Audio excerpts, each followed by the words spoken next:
ఓకేనండి. That person is right happy that heart grace to avoid all things that let him from beholding of his own sins, and that can turn himself to God by inward compunction. And he is happy also that avoideth all things that may offend or grieve his conscience, fight strongly therefore against all sins, and dread not overmuch, although thou be encumbered by an evil custom, for that evil custom may be overcome with a good custom. And excuse thee not that thou art hindered by other men, for if thou wilt leave thy familiarity with others, they will suffer thee to do thy deeds without impediment. Meddle thee not with other men's goods, neither busy thee in great men's causes. Have always an eye to thyself, and diligently inform and admonish thyself before all others. If thou have not the favor of worldly living people, sorrow not therefore, but let this be thy daily sorrow, that thou behavest not thyself in thy conversation, as it beseemeth a good religious person to do. It is more expedient and more profitable that a man sometimes lack consolations in this life than that he have them always after his own will, namely fleshly consolations. Nevertheless, that we have not sometimes heavenly consolations, or that we so seldom feel them as we do, is through our own default, for we seek not to have true compunction of heart, nor do we cast fully away from us false outward consolations. Hold thyself therefore unworthy to have any consolation, and worthy to have much tribulation, when a man sorroweth perfectly for his sins, then all worldly comforts be painful to him. A good man findeth always matter enough why he ought justly to sorrow and to weep. For if he behold himself, or if he think on his neighbor, he seeth well that no one liveth here without great misery, and the more thoroughly he considereth himself, the more sorrow he hath. And always the matter of true sorrow and of true inward compunction is the remembrance of our sins, wherein we be so wrapped on every side that we seldom behold any ghastly things. But if you would often think on our death than we do on a long life, no doubt but we should more fervently apply ourselves to amendment, and I believe also that if we would heartily remember the pains of hell and of purgatory, we should more gladly sustain all labors and sorrows, and we should not dread any pain in this world, whereby we might avoid the pains that are to come.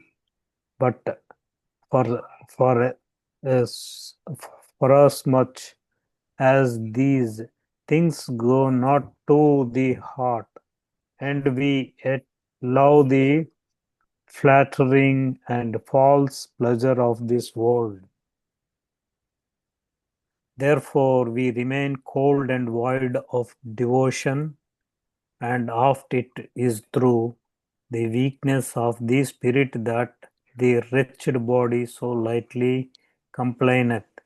Pray, therefore, meekly to our Lord, that he of his great goodness will give thee the spirit of compunction, and say with the prophet, How long, Lord, wilt thou angry forever?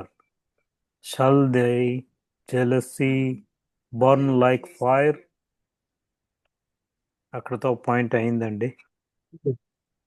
అంటే కంపంక్షన్ అంటే తను చేసిన తప్పులకి పశ్చాత్తాపడ్డం, అలా బాధపడ్డం, అలాగా.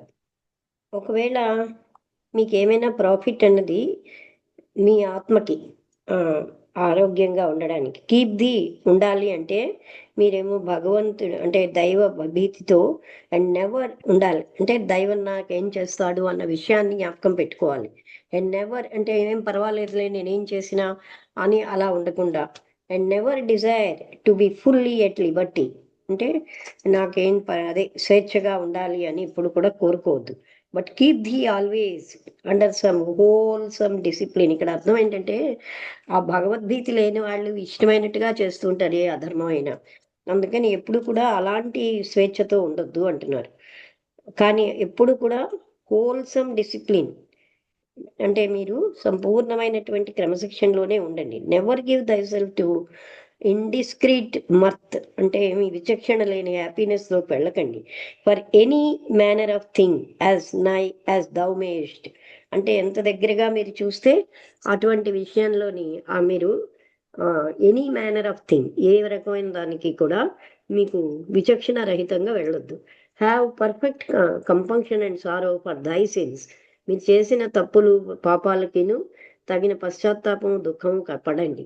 And thou shalt find there by great inward devotion అప్పుడే మీరు ఎక్కువగా లోపల భక్తిని పొందగలరు.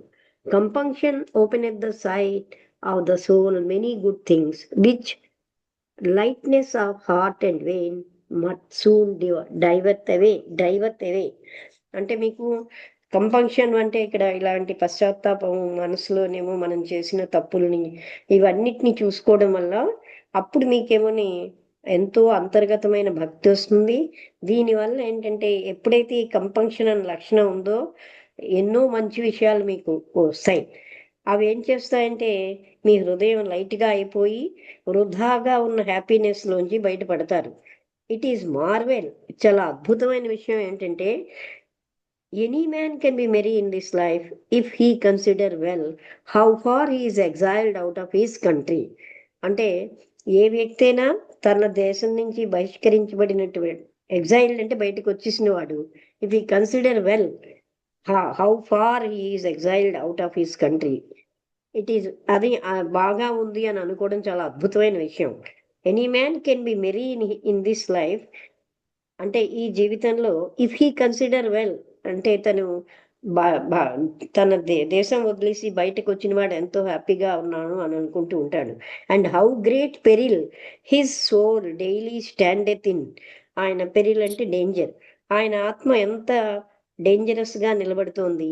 But through lightness of heart and negligence of our defaults we feel not the sorrow of our own soul అంటే మనమేమో నెగ్లిజెన్స్ మన తప్పులన్నిటినీ నెగ్లెక్ట్ చేసేసి అలాగే హృదయం లైట్నెస్గా ఉంటే we feel not the sorrow of our own soul మన సోల్ యొక్క సారోని but through lightness of heart and negligence of our defaults మన తప్పుల్ని నెగ్లెక్ట్ చేయడం వల్ల మనకేమోని మనకి sorrow of our own heart our own soul యొక్క దుఃఖం మనకి ఉండదుట. But oftentimes we laugh when we ought rather to weep and మౌన్ for there is no perfect liberty nor true joy but in the dread of God and a good conscience అంటే ఇక్కడ మనం ఏం చేస్తూ ఉంటామంటే బయట ఉండి ఎంతో బాగున్నాం అని ఫీల్ అవుతాం కానీ అది we feel not the sorrow of our own soul అంటే తరచు అప్పుడు మనకేమీ తెలియదు అనమాట మనకి ఎంత దుఃఖంగా ఉంది అని. కానీ తరచుగా మనం ఏంటంటే నవ్వుతూ ఉంటాం. ఎక్కడైతే మనం ఏడవాలో for there is no perfect liberty, ఎందుకంటే మనకి సంపూర్ణమైన స్వేచ్ఛ లేదు, లేకపోతే నిజమైన ఆనందం లేదు. But in the dread of God in a good conscious, అంటే కేవలంగా భగవంతుడి యొక్క దైవభీతితోటి మంచి కాన్షియస్ తోటి ఉంటే గాని మనకి నిజమైన ఆనందం లేదు. That person is right happy that hath grace to avoid all things that let him from beholding of his own since. అంటే ఆ వ్యక్తి హ్యాపీగా ఉంటాడు, తనకున్నటువంటి అన్ని తప్పులు పాపాలని ఆయన చూసుకుని పట్టుకుని, and that can turn himself to God by inward compunction. అంతర్గతమైనటువంటి పశ్చాత్తాపంతో భగవంతుడి వైపు తిరిగిన అతను చాలా హ్యాపీగా ఉంటాడు. And he is happy also that avoid at all things that may offend. తన్ని కష్టపెట్టే అఫెండ్ చేసి అన్ని విషయాల నుంచి ఆయన అవాయిడ్ చేసిన వాడు కూడా హ్యాపీగా ఉంటాడు. ఆర్ గ్రీవ్ హీస్ కాన్షియస్, లేకపోతే తన కాన్షియస్ని బాధ పెట్టిన విషయాలలోంచి దూరంగా ఉన్నవాడు. Fight strongly therefore against all sins, అందుకని అన్ని రకాలైనటువంటి తప్పు పనులు పాపాల నుంచి అగైన్స్ట్గా వాటికి వ్యతిరేకంగా ఉండడానికి పోరాడండి. And dread not over much although there be encumbered by an evil custom. మీకేమో ఒక చెడు సాంప్రదాయం ఉన్న దాంతో మీరు చుట్టబడినా సరే అక్కడ మీరు అండ్ భయపడకండి. For that evil custom may be overcome with a good custom. ఆ ఈవిల్ కస్టమ్ని ఒక మంచి పద్ధతితో మీరు జయించవచ్చు. And excuse the not that thou art hindered by other men, అంటే నువ్వు క్షమించుకో, నువ్వు ఇతర మనుషులతో వాళ్ళు నిన్ను ఆటంకపరచలేదు. For if thou wilt leave thy familiarity with others, ఇతరులతో నీకున్న ఫెమిలియారిటీ వదిలేసేవనుకో, they will suffer thee to do thy deeds without impediment. అప్పుడు వాళ్ళు ఏం చేస్తారు, వాళ్ళు మన పనులు చేసుకోకుండా ఆటంకం కలిగిస్తారు. అంటే ఇతరులతో ఫెమిలియారిటీ ఉండాలి కానీ గాసిప్ వృధా సంభాషణలు అవి వద్దంటున్నారు. Meddle thee not with other men's goods, అంటే ఇతరుల యొక్క మంచులు అంటే వాటితోటి నువ్వు ఎప్పుడూను వెళ్ళకు అలాంటి విషయాల్లో. Neither busy thee in great men's causes, అలాగే పెద్ద పెద్ద మహాత్ములలో గొప్పవాళ్ళ యొక్క కారణాలకు కూడా అందులోకి వెళ్ళొద్దు. Have always an eye to thyself, నీ పైన నువ్వు ఒక కన్ను ఉంచుకో. And diligently inform and admonish thyself before all others, అంటే అందరికీ కూడా చెప్పమంటున్నారు. అంటే నైపుణ్యంగా అందరి ఎదురుగుండా కూడా always an eye to thyself and diligently inform and admonish thyself before all others, అంటే అందరి ముందు నువ్వేంటి అన్నది చెప్పు. He if thou have not the favour of worldly living people, అంటే ప్రాపంచికంగా బతికున్న మనుషుల పట్ల నీకు ఇష్టం లేకపోతే, సారో నాట్ దేర్ ఫోర్, దుఃఖపడద్దు. But let this be thy daily sorrow, అంటే అయ్యో వాళ్ళందరూ నన్ను వరల్డ్లీ లివింగ్ పీపుల్ నన్ను ఎక్కువగా ఫేవర్ చేయట్లేదని బాధపడకు. But let this be the daily sorrow, ఇది నీ సారో అవ్వాలి. That thou behave not thyself in thy conversation as it beseemeth a good religious person to do, అంటే దట్ దౌ బిహేవ్, నేను సరి అయిన విధంగా ప్రవర్తించలేదు మాట్లాడలేదు అనేవి చూడండి. అంటే నీవు ఎలా మాట్లాడుతున్నావు అటువంటిది.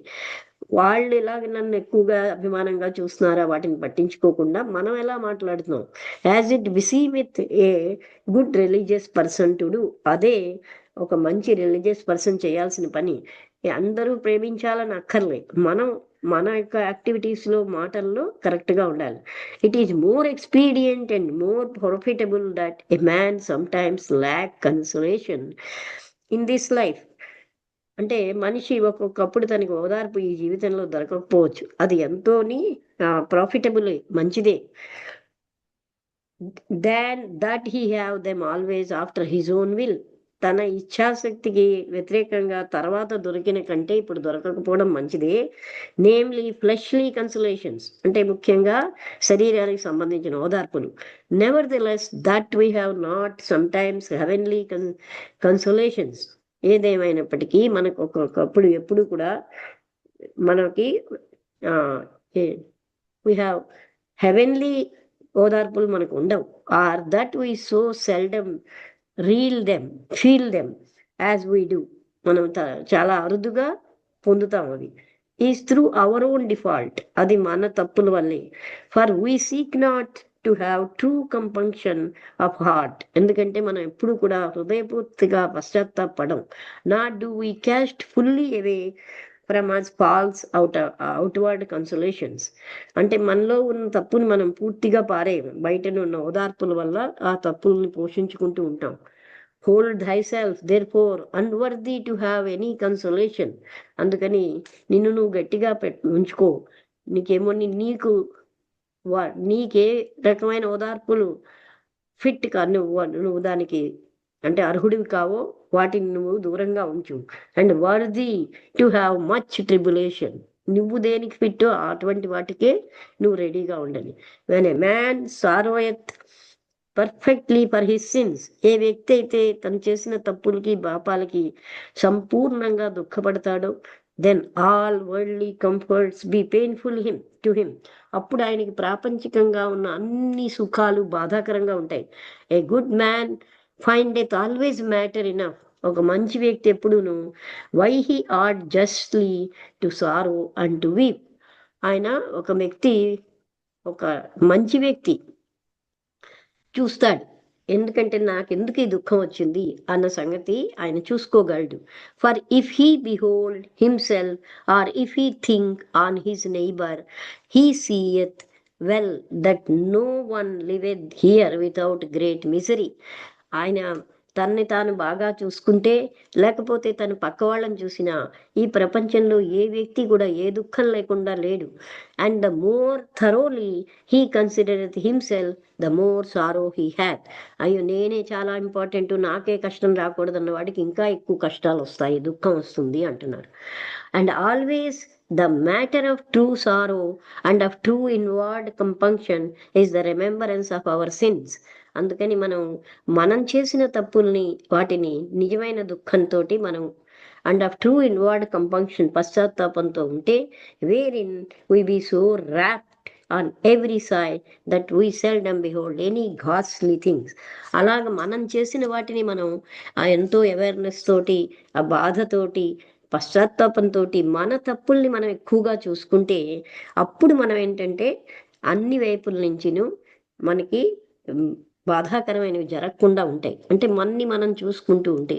But if we would often, ఒకవేళ అలా కాకుండా తరచుగా think on our death than we do on a long life, అంటే ఎక్కువగా మృత్యువు కోసం ఆలోచించి నేను ఎక్కువ జీవిస్తానన్న కంటే, no doubt but we should more fervently apply ourselves to amendment, అప్పుడు మనం ఏంటి ఇక్కడ ఎక్కువ కాలం ఉండవు, నేను ముందు చనిపోతాను సుమా అని తెలుసుకున్నప్పుడు మనం అన్నిటినీ మార్చుకుంటాం, మన తప్పులన్నిటినీ సరిదిద్దుకుంటాం.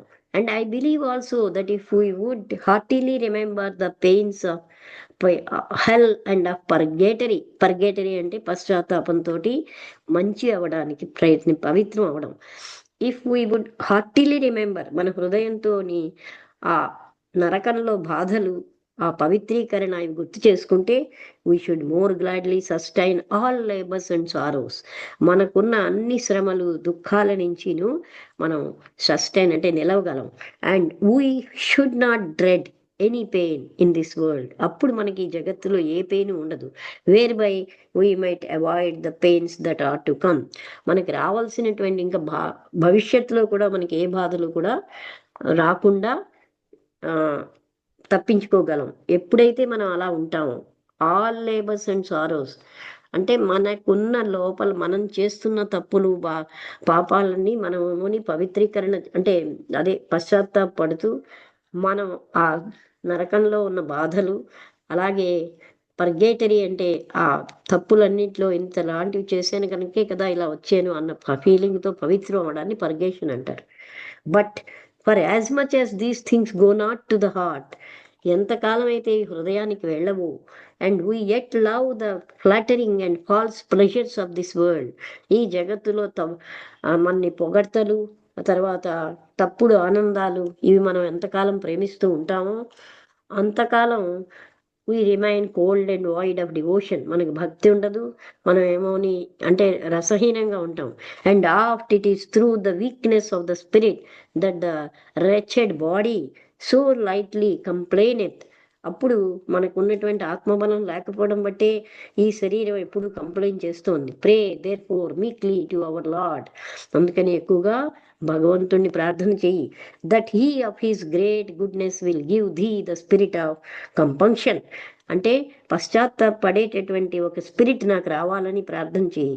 అండ్ అప్పుడు ఆయన ఇస్తాడు. అండ్ సే విత్ ద ప్రాఫెట్తో ఇలాగ చెప్పాలి. హౌ లాంగ్ లార్డ్, ఎంతకాలం ప్రభు, will thou be angry for ever, ఎంతకాలం నాతో నువ్వు ఇలా కోపంగా ఉంటావు. Shall thy jealousy burn like fire, అప్పుడు మీలో ఉన్న జెలసీ అది ఆ ఫైర్ లాగా కాలిపోతుంది అంటున్నారు. ఇక్కడ మీకు అర్థమవుతుందా? ఇతను చెప్పిన great goodness will give thee the spirit of compunction. ఈ కంపంక్షన్ అన్న స్పిరిట్ ఉన్నప్పుడు ప్రాఫిట్తో ఎంతకాలం నన్ను ఈ విధంగా నాతో కోపంగా ఉంటావు అని అంటే ఇలాంటి దుర్గుణాలతో నన్ను ఉంచుతావని, అప్పుడు మీలో ఉన్న అసూయ కూడా కాలిపోతుంది అని చెప్తున్నారు. టైం అయిపోయింది కదా ఇవాళ. అయిందండి. 22 పాయింట్ నుంచి చదవాలండి. ఓకేనండి. కొంచెం పెద్ద పాయింట్లే ఇస్తున్నారు. అవునండి, చాలా డెప్త్ వెళ్తుందండి. అసలు చాలా టఫ్ గా ఉంది. ఇంగ్లీష్ అసలు చాలా టఫ్ గా ఉంది. టఫ్ కాదు కానీ యథార్థం కూడా ఉంది కదా. ఏమంటారు? టఫ్ ఏముందండి, మన తప్పులు అవేర్నెస్ తో మనం చూసుకుంటాం అనుకోండి. మనం ఎప్పుడు అలా చూసుకున్నప్పుడు మనకి ప్రాపంచిక ప్లెజర్స్ పట్ల రక్తి ఉండదు. ఈ ఫ్లెష్ హ్యాపీనెస్, శరీర సుఖాల పట్ల, ఇంద్రియ సుఖాల పట్ల, వాటిలోకి వెళ్ళిన ప్రతి ఇంద్రియ సుఖం తర్వాత బాధే ఉంటుంది కదా. అదే ఆయన చెప్తున్నారు. ఎప్పుడైతే నువ్వు నువ్వు చేసే రాంగులకి హెల్లో ఏం జరుగుతుంది అని గుర్తుపెట్టుకుంటే, అలాగే నీకు ఎప్పుడు ప్రతి క్షణం కంపంక్షన్ ఉన్న వ్యక్తి ఏనాడు కూడా భగవంతుడిని ఎక్కువగా ప్రార్థన అందుకనే ఆయన చేస్తూనే ఉంటాడు. ఆయన ఎప్పుడు కూడా తప్పులు చేయడు. తను అంతర్గతమైనటువంటి ఆనందంతో హ్యాపీగా ఉంటాడు అని చెప్తున్నారు కదా. అది సత్యమే కదండి. ఏమంటారు? అర్థమైందా? అర్థమైంది. అయితే వాటిలో ఉన్నట్టు కనబడుతున్నాయి కానీ అవన్నీ బాధాకరమైన సుఖాలే.